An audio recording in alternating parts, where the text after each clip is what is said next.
Hello বন্ধুরা, আপনার যদি একটি ফাইবার অ্যাকাউন্ট থাকে সেখানে যদি আইডি ভেরিফিকেশনের নোটিফিকেশন আসে তাহলে ভিডিওটি আপনার জন্য। আমি আজকে দেখাবো কিভাবে ফাইবার অ্যাকাউন্ট আইডি ভেরিফিকেশন করতে হয়। চলুন তাহলে ফাইবার অ্যাকাউন্ট আইডি ভেরিফিকেশন করার জন্য আপনার অ্যাকাউন্টে চলে যাবেন। অ্যাকাউন্টে প্রবেশ করার পর উপরে এমন একটি নোটিফিকেশন দেখতে পারবেন। সেই নোটিফিকেশন ডান পাশে দেখতে পারেন ভেরিফাই নাও, সেখানে ক্লিক করবেন। ক্লিক করার পর আপনার সামনে এমন একটি ইন্টারফেস আসবে। এখানে কিউআর কোড অথবা লিঙ্ক সেন্ড নামে দুটো অপশন আছে। এখানে আপনি যে কোনো একটা মাধ্যম দিয়ে করতে পারবেন। আমরা লিঙ্ক সেন্ড করে আইডিটা ভেরিফাই করব। প্রথমে আমরা লিঙ্ক সেন্ডে ক্লিক করব।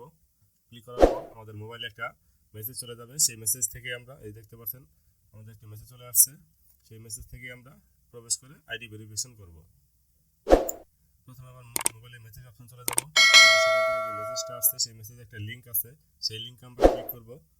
ক্লিক করার পর এমন একটা ইন্টারফেস আসবে। অবশ্যই ক্লিক করার জন্য আপনার মোবাইলে যেন ফাইবার অ্যাকাউন্টটা লগ ইন করা থাকে। তারপরে এখানে তিনটা অপশন আছে।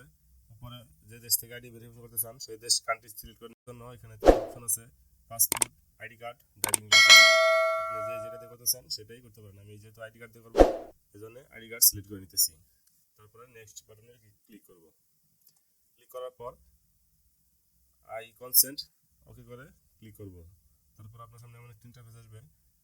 আসার পর আপনার এনআইডির ফ্রন্ট সাইডটা ক্যামেরার নিচে ধরলে যে পর্যন্ত এই রেড চিহ্নগুলো সবুজটা হবে সে পর্যন্ত ভালো করে ঘুরিয়ে ধরলেই হয়ে যাবে। সবুজ হওয়ার পর যে পিকচারটা উঠবে সেটাকে সাবমিট করব, সাবমিট ফটো। তারপরে আপনার ফেস দেওয়ার জন্য আপনার ফ্রন্ট ক্যামেরা দিয়ে চলে আসবে। ওইখানে সবুজ চিহ্ন আসলে বুঝতে পারবেন আপনার ছবিটা সিলেক্ট হয়ে গেছে। তারপর আমরা সাবমিট ফটো ক্লিক করব। সাবমিট ফটো ক্লিক করার পর দেখতে পাচ্ছেন আইডি ভেরিফিকেশনটা হয়ে যাবে। Photo send successfully. আমার চ্যানেল